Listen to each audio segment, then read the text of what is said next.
Hey, this is Devin and Aaron from Cavity Colors, and you're listening to Drop the Mic. You're going to need a pair of shoes to go with your suit. An Oxford is any formal shoe with open lacing. This additional piece is called broguing. Oxford's not brogue.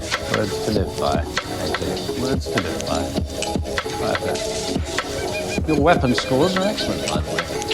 These you're familiar with. This is our standard issue pistol. Quite unique, as you'll see. It also fires as a shotgun cartridge for use in messy, close-range situations. How do they feel? They're good.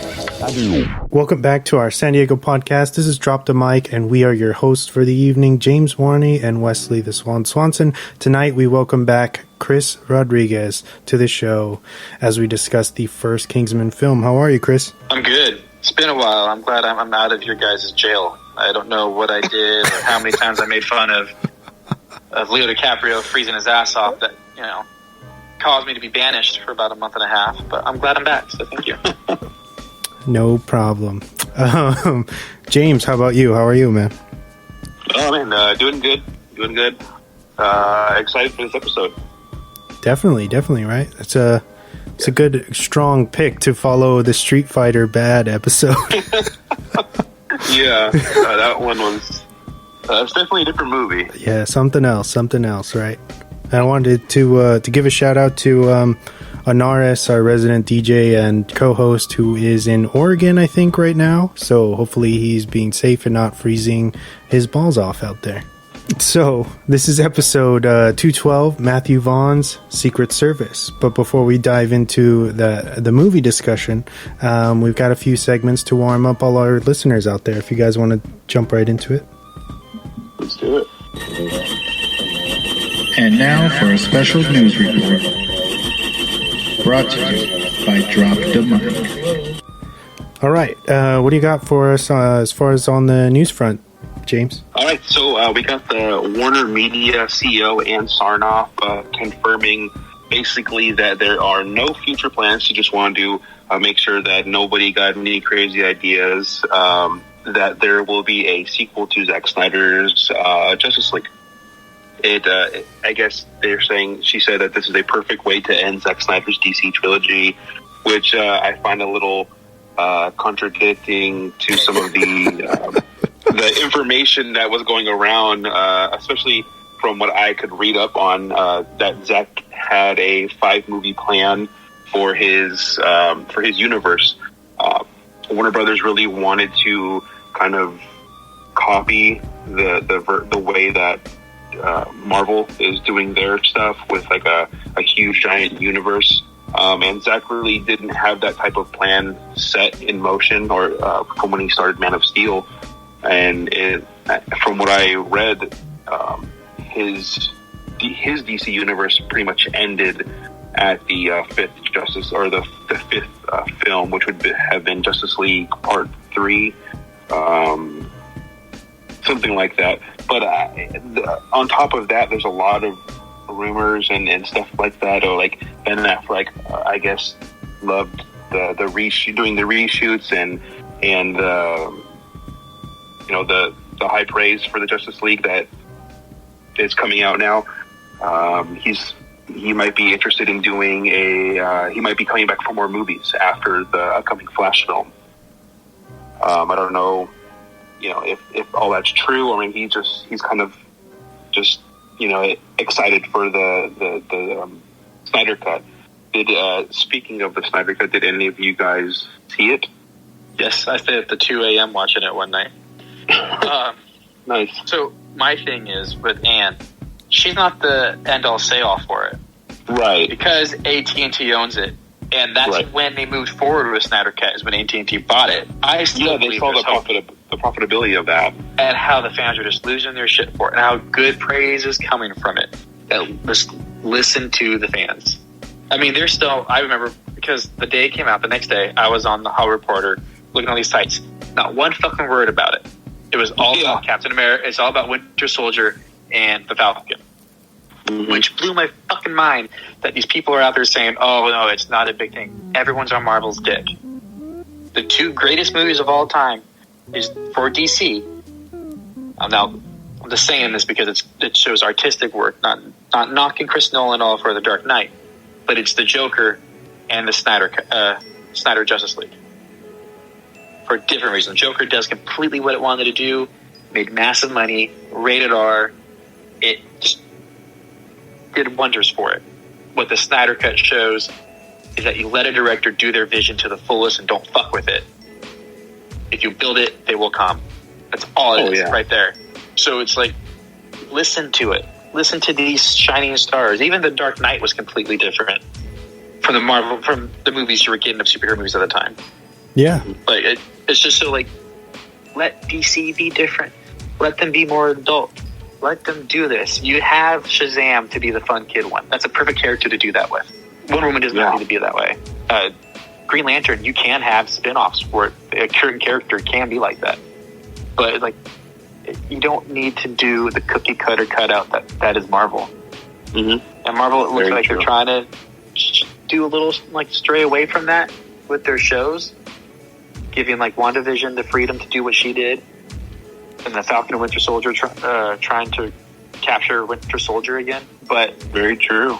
They just came out and said that those shows aren't going to be changed too much of the Marvel Universe, so people that don't watch it can still watch the movies. So right then and there, I'm like, well, I kind of lost interest in watching those. Yeah, because there's no stake in the actual universe that the upcoming films. That's what's so fun. Like, honestly, that's why Captain Marvel did so fucking well. Hate on me all you want, Wes. We all believe we needed to see that in order to watch Infinity War, which is bullshit. That's why it did so well. I'm just saying, I've always said that. And I think people will assume, like, yeah, I went to go see that because I thought, like, important information. That's not important. The scrolls didn't even show up in the fucking movie. So it's just like, I've always been on DC's dick, but this is even a bigger reason why. I'm super curious, though, because you probably have this in your news, so I'll hold off on it. But how The Rock's Black Adam is going to turn out. Yeah, I'm excited for that too. I do have a little bit of news on that.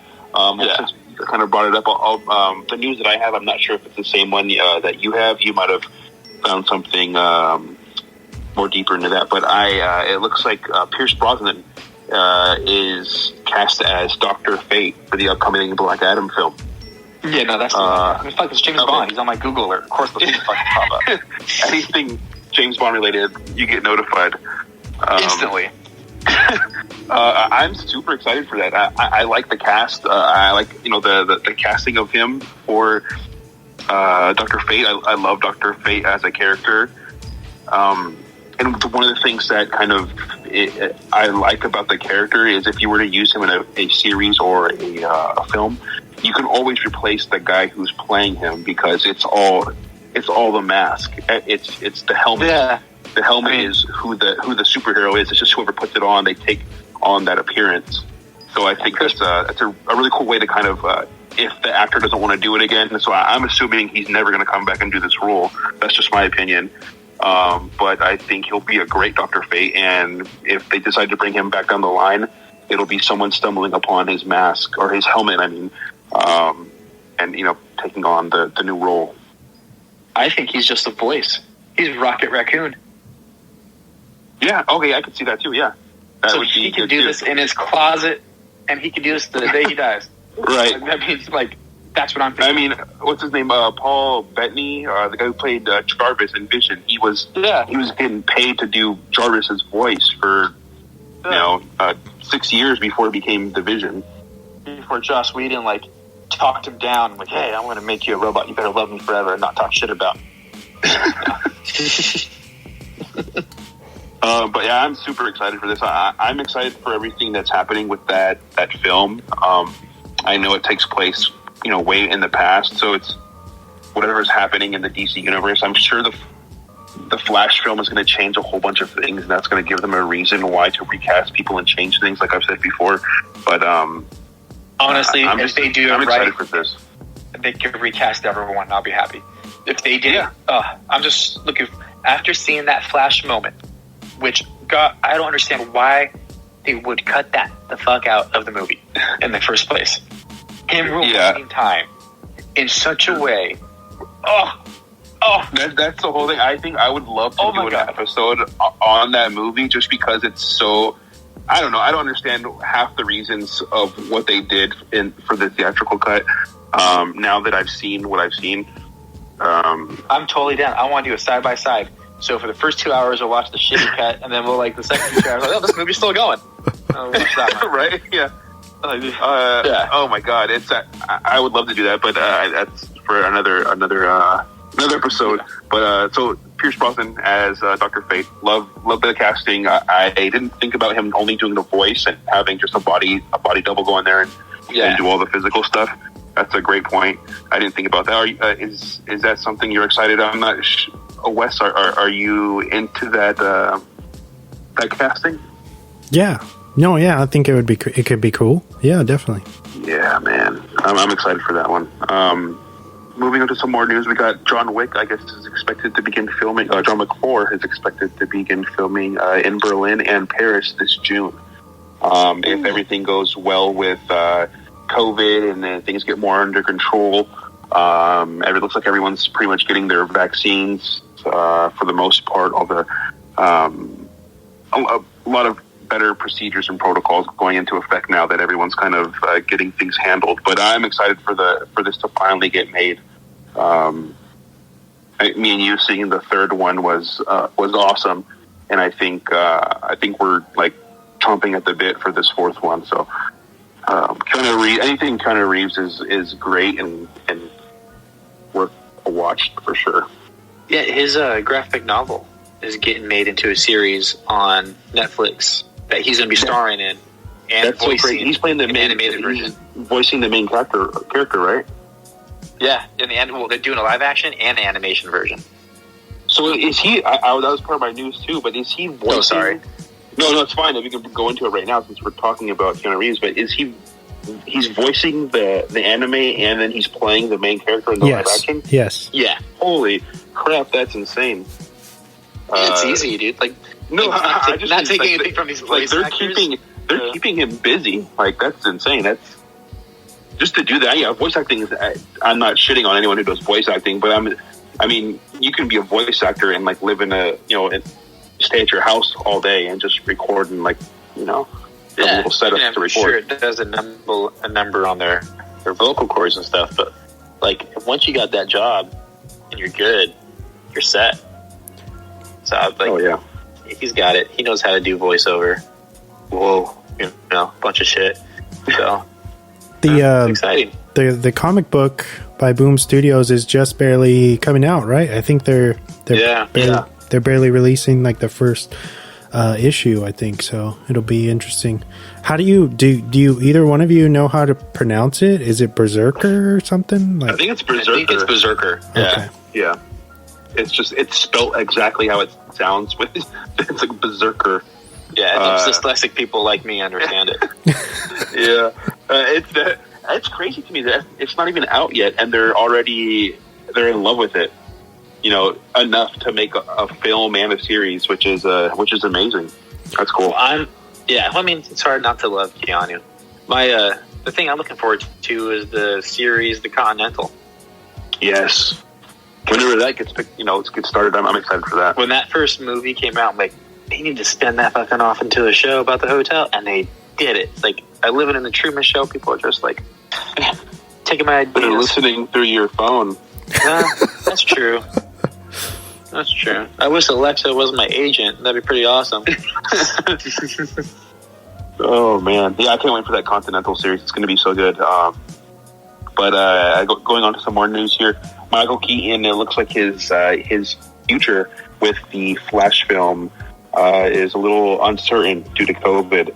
I know they're going to be starting. They're going to start filming here pretty soon. But he went on record saying that he is. He's not really sure with everything that's going on. He said he's a very busy guy. He said surprisingly, he's a very busy guy right now. Has a lot of jobs, cast roles he's doing right now, and he maybe the Flash is going to the back burner for him. Which means his part is small. Yeah. He hasn't really said anything. He's like, I don't want to say that I'm doing it or that I'm not doing it. I don't want to be coy. I don't want to play coy about it or anything. But I I'm uncertain right now with everything that's going on with COVID. I am an older person.